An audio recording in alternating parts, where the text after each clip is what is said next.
Hey there mga my loves, Aries! Thank you so much for always staying here with me in this channel, babe. So before we start your reading, let me just tell you guys na hindi to for everybody. So just pick up only the messages you think are for you. And syempre, yan mga babes, no? Hi sa mga new viewers, no? Ako po si Yan, tuloy po kayo of course.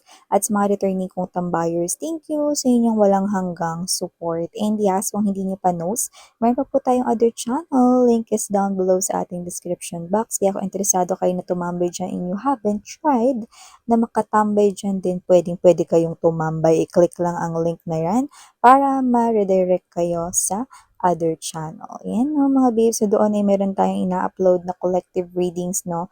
At kahit anong zodiac sign ninyo, pwede kayong manood at makinig. Basta just take only what resonates. And yes, Aries, wala rin po tayong gender dito. Sa babae, lalaki, LGBT, everybody, welcome. Okay? Kung may cross-watcher si Aries, welcome din. Kung may Aries placement sa kanilang natal or birth chart, welcome din po. Maraming salamat, Archangel Michael, together with the angels and guides and ancestors of Aries. So let us see.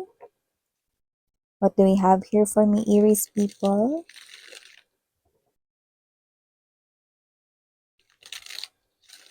Messages for Aries. Can you please show me what this Aries needs to know? Aries.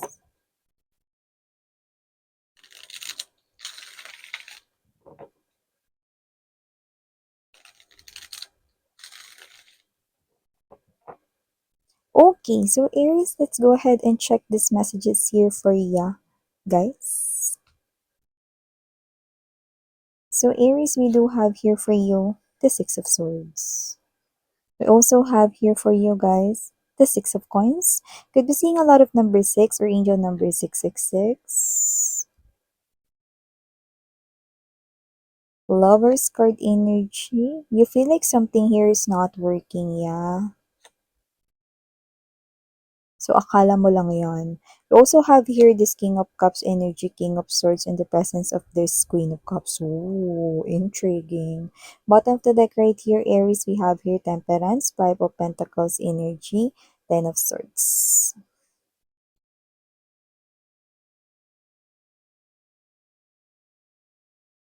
Ito hindi to para sa lahat, pero mukhang meron kayong kakonek dito, like meron kayong in relationship, no? Or merong someone sa inyong life, no, nakakonek ninyo, like lumalabas, no, na love situation. Kung sino man yon, hindi pa siya ang tao na nakatakda for you or destined for you, Aries. I'm seeing, no, na meron pa ritong person na nakatakda para sa inyo. Okay? Nakikita ko na yung tao na yun ay posibleng makilala mo sa taong year 2025 and for some reason ay picking up first to second quarter of the year 2025. So you mean Miss Yan, possible na magkahiwalay pa kami ng person ko ngayon? Yes, kasi hindi pa siya yung the one for you. Paano malalaman Miss Yan kung hindi pa siya yung the one for me? Well, someone here will take your person here away at nakikita ko na sasama siya at magpapatangay siya. Okay? So in short, a third person here will appear, lumalabas bilang third wheel, no, at nakikita kong pipiliin siya ng person mo. That person na magti-take away ng iyong person is being sent by the universe right here, no, para wala nang maging blockage dito sa pagtatagpo ninyo ng iyong right person here. Okay? Why is that?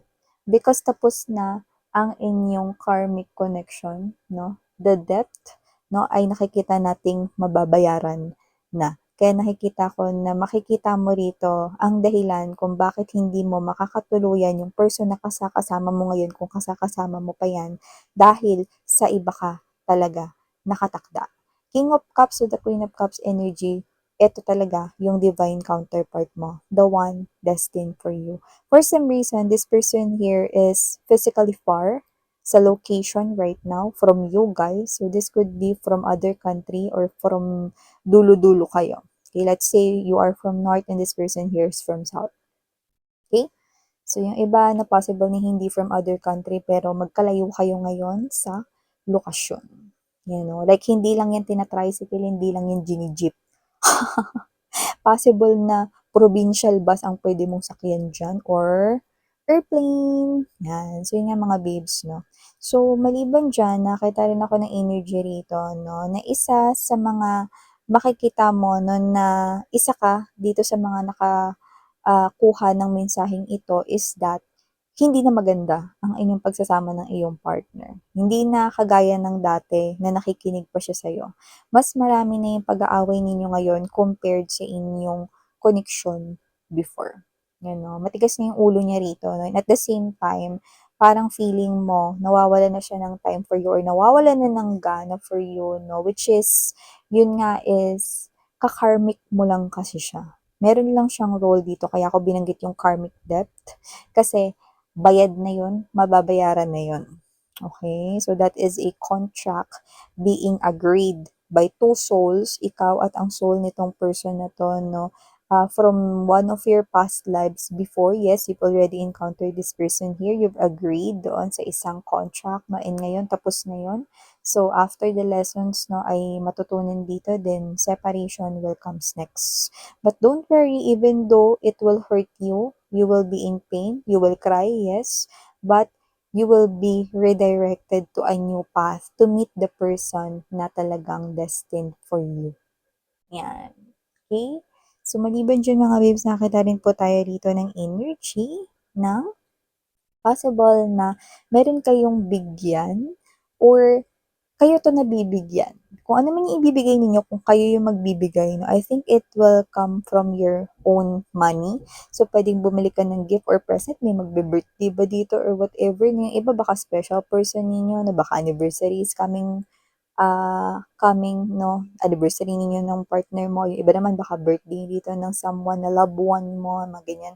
Or, yung iba naman dito, no, kung hindi kayo yung magbibigay, na possible na bigyan kayo rito, no, nagamit yung pera niya. So, pwedeng gift yung ibigay sa inyo or pwedeng literal na pera yung ibigay sa inyo. Yung iba, hindi lang yan tungkol sa inyong personal life or nakaka-deal sa inyong personal life. Possible din na yung pera ay manggaling sa iyong uh, workplace or work environment. So, ibig sabihin, posibleng yung money is manggaling sa iyong company na pinagtatrabahuhan or baka manggaling sa iyong boss or manggaling rito, no, sa management, may ganun, no? So, wow!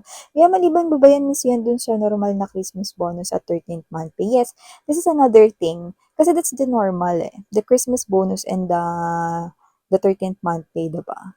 But this one's different because this is something here special. I think you are the only one na mabibigyan nito.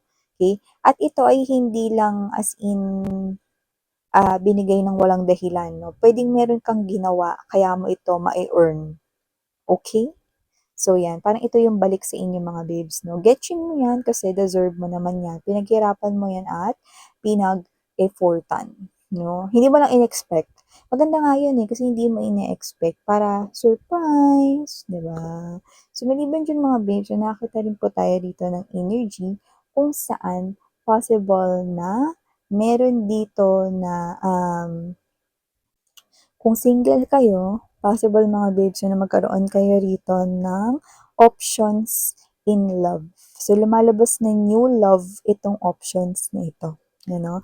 Possible na higit sa isa yung magkaroon ng gusto sa inyo, pero yung iba gusto na talaga kayo rito. Nakikita natin dito mga babes. No?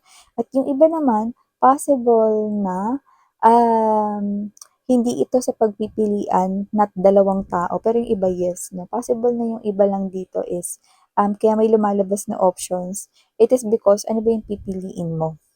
Okay?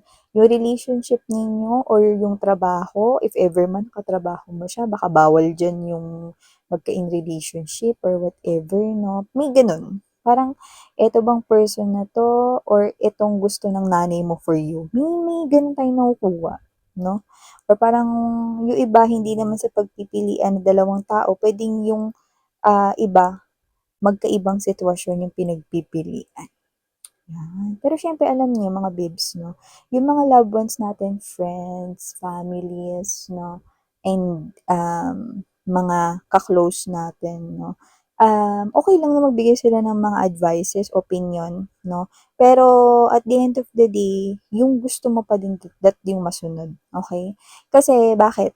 Okay, para hindi kayo magkaroon ng regret, okey? Kasi mas maganda na sinusunod mo rito yung desisyon mo, okey? At least kung magkamali ka man, sinunod mo yung sarili mo, 'di ba? Hindi yung sinabi ng ibang tao, 'yan.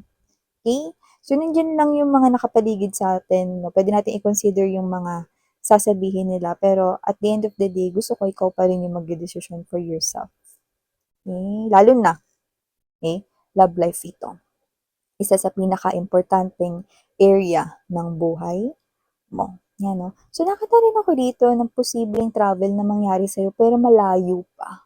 Possible na bare months pa next year, 'yan 'no. Kung ano man ito, possible na ito ay solo travel at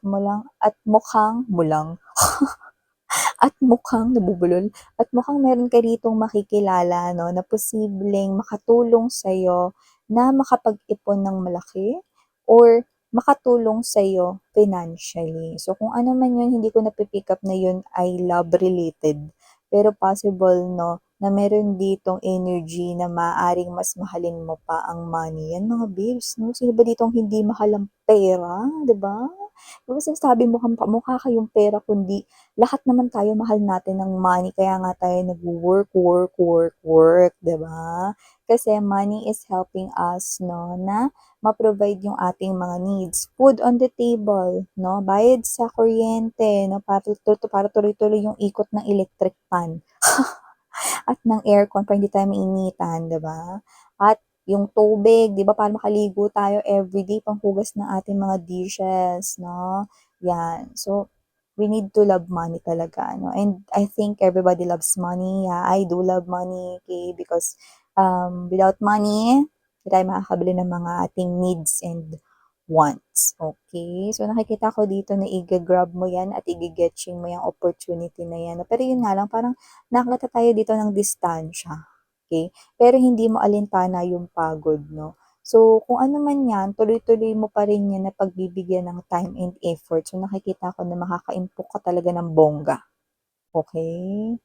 So, yan. And maliban diyan, Aries, nakita rin ako dito ng energy, no, na may possible dito na nag-bounce back yung karma at ito ay bad karma. Kung sino man yung nag-backstab sa inyo noon, ngayon pa lamang babalik yung bad karma sa kanya. Yan 'no. Alam niyo kasi mga babes 'no, hindi nahuhuli, hindi rin nauuna ang karma 'no. May perfect timing yan kung kailan yan papasok sa isang sitwasyon para talagang boom 'no, surprise at paysabog, 'di ba? Kasi ang karma hindi yan nandiya-diyan para lang wala lang or whatever, nandiya-diyan yan para matutunan ng tao kung ano ang kanila ritong pagkakamali or kung good karma yun, 'di ba? Matutunan nila 'no na maging mas um, grateful, ano ba Tagalog ng grateful 'no? Para mas magpasalamat pa more 'no sa mga blessings 'no. Pero dito, okay sa sitwasyon ng bad karma 'no, saktong-sakto lang sa sitwasyon ng person na 'to 'no kung saan malulugmok siya rito 'no, sa isang sitwasyon kung saan yun na yung balik ng karma niya at yung karma na yun mga babes 'no, ay ang karma na ginawa niya sa inyo before. Lalo na kung may anak kayo ng tao na 'to at hindi niya yun tinustusan at hindi siya nagbigay ng, um, mga pambili ng pangangailangan ng bata 'no or whatever, ano. Nakita ko rito na posibleng iniwan kayo ng tao na 'yan, lalo na kung kayong dalawa ay may anak 'no. Pero iba naman doesn't have to be na may anak kayo 'no, binanggit ko lang kasi lumbas dito. Pero yung iba posibleng kayo ay iniwan because of someone here 'no, na iba ito ha, puwedeng pinagpalit kayo sa may anak. Are you getting my point? 'Yan. So, kung sino man 'yon, hindi ko nakikitang magbabalik siya sa buhay ninyo, pero nakita ko nagbalik yung bad karma sa buhay niya 'no, at ito ay mukhang nangyayari na ngayon or pabalik na itong bad karma sa kanya. Wow! I think this person here needs to prepare emotionally and at the same time mentally kasi mai-stress siya rito at magkakaroon ng anxiety. Possible rin ang depression. Yan. Oh, by the way, meron ditong mensahe 'no, malayo ba kayo sa inyong family, like you're living independently, someone here wants you to contact them, tawagan mo sila through phone or maybe use the new technologies nowadays 'no, the social media platform 'no. Yan, as long as you have Wi-Fi or mobile data 'no, through loads, then you can be able to contact them through social media platforms like Messenger, Viber, 'di ba? Yan. Someone here is missing you and it looks like it's a parent figure or grandparents ninyo. Yan, no? So, give them a call. Nakikita ko rito yung happy face nila pag nakita ka nila, no? Even sa video call. Yan. Okay? So, yan tayo mga mensahe here for you, Aries. Thank you so much. Muli ako si Yan Sarang Hill, Love in Light. Annyeong!